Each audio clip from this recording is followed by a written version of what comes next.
دوستو، ایک ایسا سوال جو کبھی نہ کبھی آپ کے ذہن میں ضرور آیا ہوگا کہ فرعون کی لاش ممی کی پہچان کس طرح ممکن ہوئی تھی۔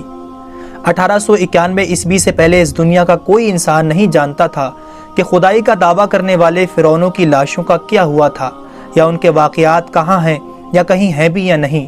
الہامی کتابوں تورات، بائبل اور قرآن پاک میں اس واقعے کا ذکر تفصیل سے ملتا تھا کہ حضرت موسیٰ علیہ السلام اور بنی اسرائیل قوم کا پیچھا کرتا ہوا فرعون پانی میں غرق ہو کر اپنی فوج کے ساتھ مر گیا تھا، جبکہ حضرت موسیٰ علیہ السلام اور ان کی قوم کو پانی نے اللہ کے حکم سے گزرنے کا راستہ دے دیا تھا۔ اس کے بعد اس کا کیا ہوا تھا، اس بارے میں بائبل اور تورات خاموش ہیں، لیکن قرآن پاک میں اس کے انجام کے بارے میں ایک ایسی عجیب بات کہی گئی تھی جس کو کسی کی سمجھ نہیں تھی۔ پس ہم تیرے بدن کو سمندر سے نکال کر محفوظ کر لیں گے تاکہ تو بعد میں آنے والوں کے لیے عبرت بن جائے۔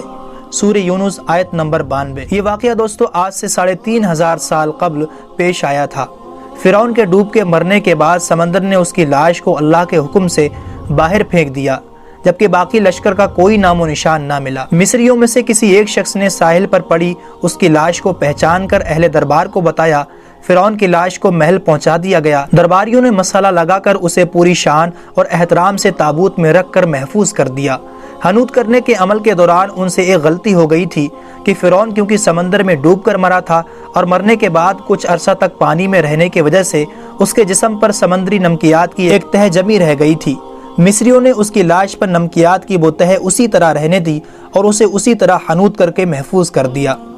وقت گزرتا رہا، زمین و آسمان نے بہت سے انقلاب دیکھے جن کی گرد کے نیچے سب کچھ چھپ گیا، حتیٰ کہ فرعونیوں کی حنوط شدہ لاشیں بھی زمین کی تہ میں چھپ گئی تھیں۔ ان کے نام صرف کتابوں اور ان کی تعمیرات اور لوگوں کے ذہنوں میں رہ گئے تھے۔ اس واقعے کے 2000 سال بعد اس دنیا میں اللہ کے آخری پیغمبر حضرت محمد صلی اللہ علیہ وسلم تشریف لائے۔ ان پر نازل ہونے والی آخری کتاب میں فرعونیوں کے قصے بڑی تفصیل کے ساتھ بیان کیے گئے تھے، اور اسی سلسلے میں اسی فرعون کا جسم محفوظ کرنے کی بات بھی ایک آیت میں نازل ہوئی تھی، جس کی سچائی پر سب اہل ایمان کا پختہ یقین تو تھا، لیکن وہ سمجھنے سے قاصر تھے کہ اس خدائی کا دعویٰ کرنے والے کی لاش کہاں محفوظ کی گئی اور کیسے اسے عبرت کا نشان بنایا جائے گا۔ 1871 عیسوی میں مصر کے ایک شہر الغرنیہ سے تعلق رکھنے والے ایک غریب اور معمولی چور احمد عبد الرسول کو فرعونیوں کی حنوط شدہ لاشوں کی طرف جانے والے خفیہ راستے کی رسائی مل گئی۔ احمد عبد الرسول، جو کہ پرانی چیزوں کو چرا کر بیچا کرتا تھا، ایک دن وہ دریائے نیل کے کنارے سے تسبیحہ کے مقام پر اسی سلسلے میں پھر رہا تھا۔ جب اسے ایک خفیہ راستے کا پتہ چلا، وہاں پر وہ پرانی چیزوں کے لیے جگہ کھود رہا تھا، اسی دوران اسے کچھ لوگوں نے پکڑ لیا اور پولیس کے حوالے کر دیا۔ وہ جس جگہ کو کھود رہا تھا وہاں سے ملنے والے راستے کی جب مسلسل کھدائی کی گئی، 1891 عیسوی کو دوسری ممی کے ساتھ اسی غرق ہونے والے فرعون کی لاش بھی وہیں ملی۔ اس کے تابوت اور سینے کے مقام پر اس کا نام لکھا ہوا تھا۔ ان ممیوں کو ماہرین قاہرہ لے گئے۔ جب ان ممیوں کا تفصیل سے جائزہ لیا گیا تو فرعون والی ممی پر جمی ہوئی نمکیات کی تہ سے تصدیق ہو گئی کہ یہ وہی فرعون ہے جسے اللہ نے پانی میں غرق کر کے بدترین عذاب سے دوچار کیا تھا۔ یہ بہت بڑا واقعہ تھا۔ اس کی تصدیق کے لیے دنیا بھر سے ماہرین آثار قدیمہ اور سائنسدان مصر کی طرف چل پڑے۔ مختلف سائنسی ٹیسٹ کرنے کے بعد دنیا بھر کے سائنسدانوں نے تصدیق کر دی کہ دوسری لاشوں کی نسبت صرف فرعون کی لاش پر ہی سمندری نمکیات کی تہ جمی ہوئی تھی۔ اس تصدیق کے بعد اسے فرعون کی لاش قرار دے کر عجائب گھر میں محفوظ کر دیا گیا۔ 1982 میں فرعون کی لاش جب خراب ہونے لگی تو اس وقت کی مصری حکومت نے فرانس کی حکومت کو درخواست کی کہ فرعون کی ممی کو خراب ہونے سے بچایا جائے، نیز جدید سائنسی ذرائع کے ذریعے اس کی موت کی وجہ بھی معلوم کی جائے۔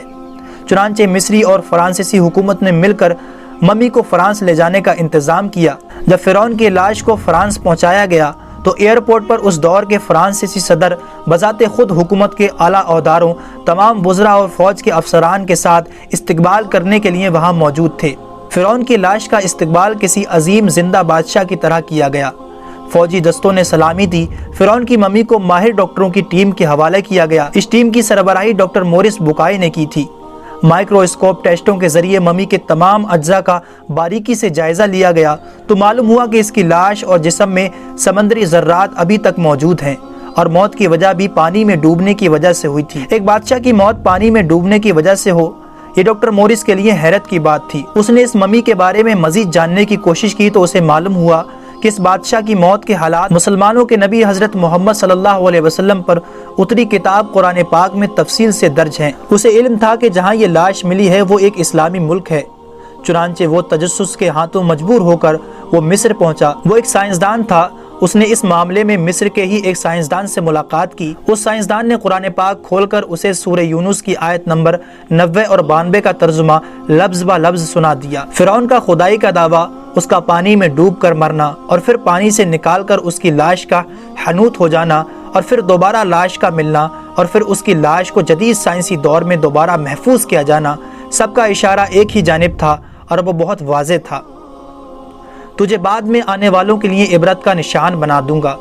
فرعون کی لاش ایسے محفوظ کر کے دنیا کے سامنے لا رکھ دی گئی ہے کہ انٹرنیٹ کی ایک کلک پر رسائل و جرائد، ٹی وی چینلز اور عجائب گھر میں اربوں انسانوں کی آنکھوں کے سامنے ترس حالت میں موجود ہے، عبرت کے لیے، سوچنے کے لیے کہ عبادت کے لائق اور ہمیشہ رہنے والا وہی ہے جو سب کا خالق اور رازق ہے۔ ڈاکٹر مورس نے جب آیت کا ترجمہ سنا تو اسی وقت پکار اٹھا، اللہ سچا ہے، اس کا قرآن سچا ہے اور اس کا نبی حضرت محمد صلی اللہ علیہ وسلم سچے ہیں۔